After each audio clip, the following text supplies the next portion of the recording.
What if Yorozu had fought with Sukuna in the Shinjuku Showdown? Who would her opponent have been, and would it have changed anything? Shout out to Anthony for the question. Let's talk about it, and spoilers beware. Okay, if Yorozu was a part of Sukuna's Shinjuku squad, then things might get a bit rough because Yorozu is no slouch, right? This insect armor is insane, and I think most of the good guys are going to have a problem with just that. Then, of course, on top of that, she also has a domain expansion, which not too many members of Team Good Guy have. And then obviously the perfect sphere as well, potentially combined with the sure hit of a domain. So Yorozu is somebody that cannot be ignored. So the way I see it, we really only have three feasible options to throw at somebody of Yorozu's caliber.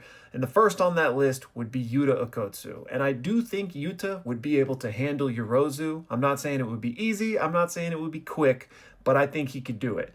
But we can't really afford to put Okotsu on Yorozu because he already has like the most important jobs in the Shinjuku Showdown, right? He's got to go deal with Kenjaku along with Todo and then immediately get back to help everybody with Sukuna before Sukuna kills them all, right? So we can't afford to put him on Yorozu.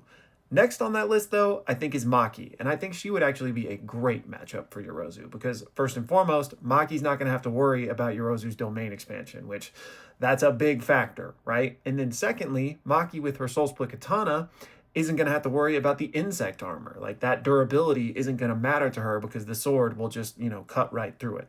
So I think she's probably the best bet we have on Team Good Guy, but she also has a pretty important role in Shinjuku as it already stood. So with that being the case, I think the coolest option would be to have Uro come back and fight Yorozu. It'd be a good excuse to loop her back into the story, and it would be an even better excuse to get some more world building on the Heian era, because both of them are from there and might have a history back then. And I think they probably do have at least somewhat of a history back then, since Uro was the leader of the Celestial Squad.